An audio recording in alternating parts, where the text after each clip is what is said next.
Mga Shy, it's Megan Gina Shy Bisaya. Welcome back to my channel. So ngayon mga Shy,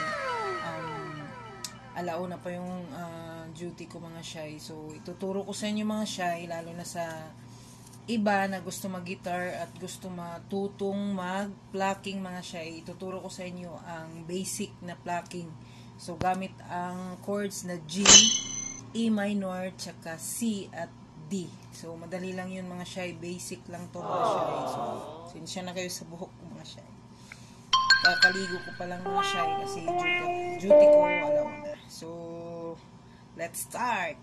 So, una mga Shy, alam naman siguro ninyo yung G, E minor, C, tsaka D. Pero papakita ko lang dito mga Shy kung ano yung G, E minor, C, tsaka D. So, ang importante mga Shy dito is yung plucking. So, first is, bilangin natin ito, string 1, 2, 3, 4, 5, 6. So, ito.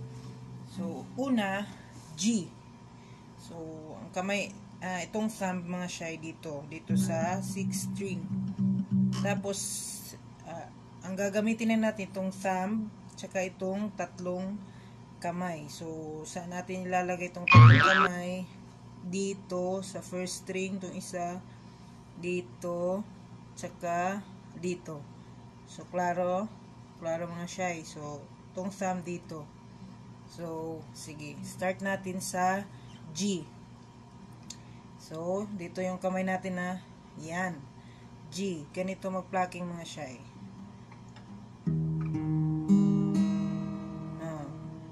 Ulitin natin. Ding, ding, ding. Tapos, E minor, dito pa rin sa taas, same pa rin. Ito. Ulit.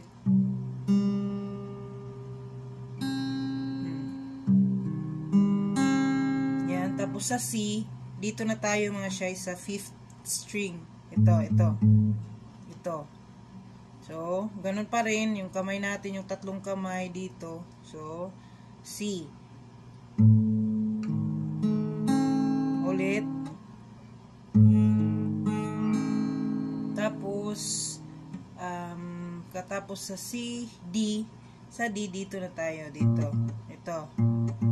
na string.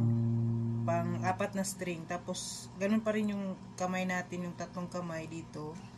Ganon. D.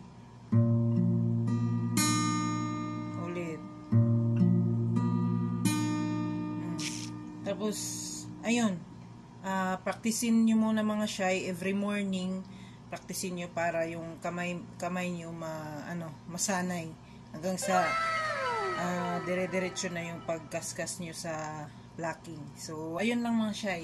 Thank you so much for watching. Duty na ko. Bye-bye. God bless.